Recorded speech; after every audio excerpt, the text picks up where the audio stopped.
रोम जल रहा था और नीरो बंसी बजा रहा था। ये एक कहावत है जिसका मतलब है कि जब गंभीर संकट चल रहा हो तब जिम्मेदार व्यक्ति बेफिक्र है। अब दोस्तों, मैं ये क्यों कह रहा हूँ? वजह है, इस वक्त प्रधानमंत्री नरेंद्र मोदी से जुड़ी एक खबर आई है और सोनम वांगचुक से जुड़ी भी एक खबर आई है। जब मैंने उन दोनों खबरों का मिलान किया तो मुझे ऐसा एहसास हुआ कि प्रधानमंत्री नरेंद्र मोदी आत्म प्रशंसा के बोल किसी और की जुबानी सुनकर मन ही मन बंसी बजा रहे हैं, और इधर जंतर मंतर पर एक व्यक्ति ऐसी स्थिति में पहुंचने वाला है और ऐसी जद में जाने वाला है कि अगर समय रहते फैसला नहीं लिया गया तो फिर वो नहीं रहेगा। और ये देश याद रखेगा कि एक व्यक्ति ने अपनी जान इसलिए दे दी क्योंकि वो एक बुनियादी परिवर्तन चाहता था। वो परिवर्तन उन युवाओं के लिए चाहता था जो कहीं ना कहीं इस सरकार की लापरवाही का शिकार होने का दंश झेल रहे हैं।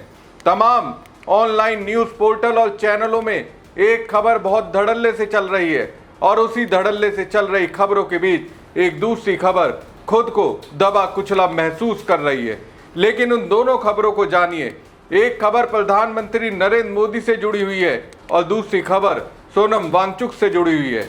उसके बाद हम लोग ये समझने का प्रयास करेंगे कि आखिर यहाँ नीरो कौन है और बंसी बजाने वाला कौन है और चल कौन रहा है। नमस्कार दोस्तों, मैं हूं परवीन सानी। दोस्तों, मेरी भाषा तल्ख हो सकती है। प्रधानमंत्री नरेंद्र मोदी के लिए ये भाषा तल्ख ही है और तल्ख होनी भी चाहिए, क्योंकि उन्होंने चुनावी जनसभा में गरज कर कहा था कि 140 करोड़ से ज़्यादा लोग उनके परिवार के समान हैं। परिवारजन का नाम लिया था और उन्हीं 140 करोड़ लोगों में से एक सोनम वांगचुक इस वक्त ऐसी स्थिति में पहुंच गए हैं जहां खुद को इस देश रूपी परिवार का मुखिया कहने वाला व्यक्ति उनकी ओर देख ही नहीं रहा। वो दिल्ली में बैठकर अपनी प्रशंसा में खोकर देश के उन लाखों छात्रों को जलाने का काम कर रहे थे जो पेपर लीक से समाधान चाहते हैं और जिसके लिए भूख हड़ताल पर सोनम वांगचुक पिछले 18 दिनों से बैठे हुए हैं। अब मोदी की इस तारीफ पर वाजपेयी कह सकते हैं, देखो पीएम मोदी की अगुवाई में देश का विश्व के स्तर पर कितना डंका बज रहा है। वो कह सकते हैं, पीएम मोदी देश को विश्व गुरु बनाने के लिए देश के लिए दौड़ लगा रहे हैं। देश को स्वाभिमान की कसौटी पर सबसे ऊंचा रखने के लिए मोदी जी दौड़ लगा रहे हैं। चलिए मान लेते हैं ऐसा ही कर रहे हैं। लेकिन अगर उन्होंने इस देश को परिवार माना है, उसी दिल्ली में जहां उनकी तारीफों का पुल बांधा गया, वहीं उन्हीं मोदी जी के परिवार का एक सदस्य जंतर मंतर पर कह रहा है कि आज जो व्यवस्था बनी हुई है उसमें सुधार चाहिए। आपने जिस व्यक्ति को जिम्मेदारी दी है वो अपनी जिम्मेदारी पूरी नहीं कर पा रहा है, और जब वो अपनी जिम्मेदारी पूरी नहीं कर पा रहा है तो उसके खिलाफ कार्रवाई कीजिए। लेकिन परिवार के मुखिया होने के नाते मोदी जी की कृपया उसी परिवार के एक व्यक्ति पर बहुत ज़्यादा है जिसे उन्होंने शिक्षा व्यवस्था का भार दिया है, जिसे निभाने में वो पूरी तरह फेल हुए, ऐसा कईयों को लगता है। तो मोदी जी के परिवार के उसी सदस्य के खिलाफ मोदी जी के परिवार का ही सदस्य सोनम वांगचुक अनशन पर बैठ गया। अब जब वो अनशन पर बैठ गए तो मोदी जी को क्या करना चाहिए था? मोदी जी को उसकी बात भी सुननी चाहिए थी, यानी उनकी सरकार को सोनम वांगचुक की बात सुननी चाहिए थी, लेकिन वो सुन नहीं रहे हैं। और अब उसी अनसुनी की वजह से सोनम वांगचुक ऐसी स्थिति में पहुंचने वाले हैं जिसकी कल्पना शायद ही किसी ने की होगी। पहले ये दो खबरें जानिए दोस्तों, क्यों मैं कह रहा हूं कि रोम जल रहा था और नीरो बंसी बजा रहा था। एक जिम्मेदार व्यक्ति बेफिक्र होकर अपनी जिम्मेदारी किसी और के हवाले कर कर आत्म प्रशंसा के दौर में लबालब होकर खुश हो रहा था।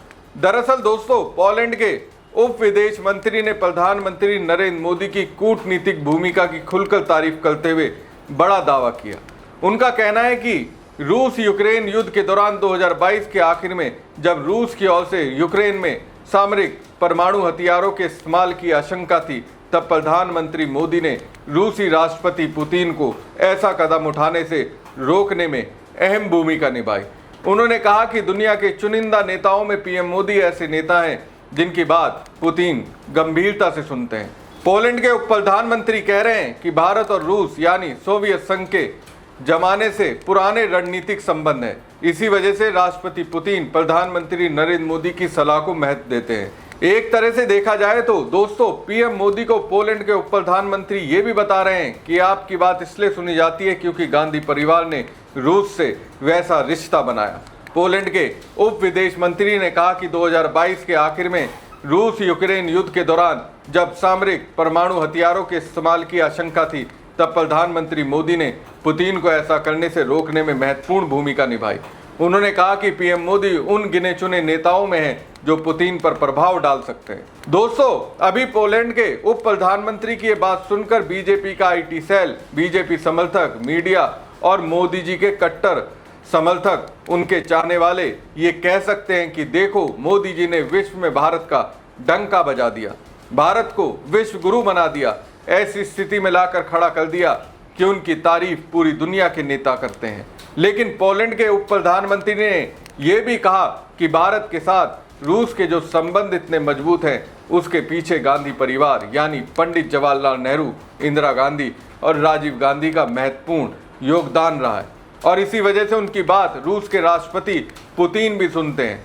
लेकिन दोस्तों, जिस दिल्ली में पोलैंड के उप प्रधानमंत्री मोदी जी की तारीफ कर रहे थे कि उन्होंने परमाणु युद्ध रुकवा दिया, उसी दिल्ली के जंतर मंतर पर प्रदर्शन कर रहे और भूख हड़ताल पर बैठे सोनम वांगचुक, जो पिछले 18 दिनों से अनशन पर हैं, अब ऐसी स्थिति में पहुंच चुके हैं कि 2 दिन बाद उनकी जान जा सकती है।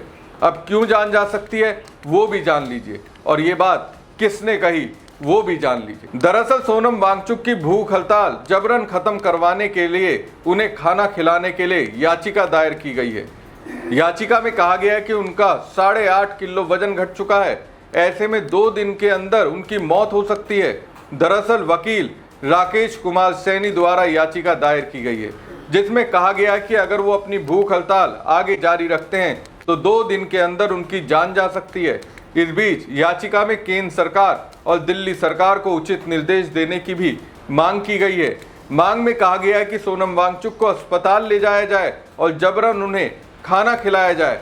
याचिका में बताया गया कि सोनम वांगचुक की हालत लगातार बिगड़ रही है, ऐसे में अगर उनकी जान चली जाती है तो ये देश दुनिया के लिए बहुत शर्म की बात होगी।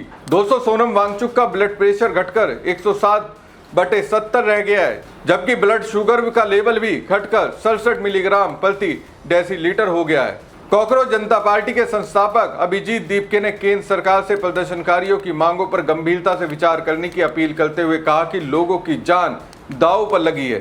सोनम वांगचुक 18वें दिन भी भूख हड़ताल पर बैठे हैं। इस दौरान वो काफी कमजोर नजर आ रहे हैं।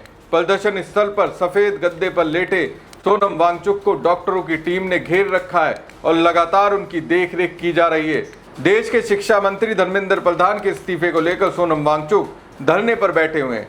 वांगचुक जब खड़े होने या बैठने की कोशिश करते हैं तो उन्हें चक्कर आ जाते हैं। इस दौरान उन्हें वॉशरूम जाने में भी काफी परेशानी का सामना करना पड़ रहा है।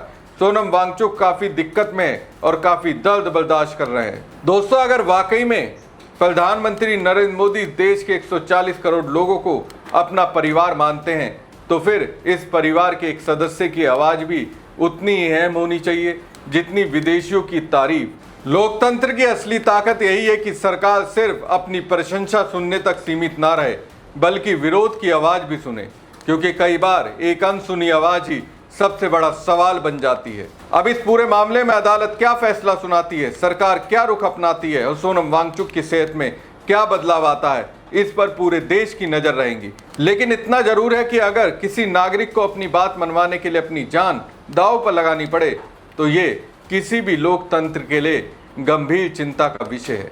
फिलहाल इस मामले पर आपकी क्या राय है, कमेंट कर जरूर बताएं। साथ ही पेज को ज़्यादा से ज़्यादा लाइक और शेयर कीजिएगा। धन्यवाद।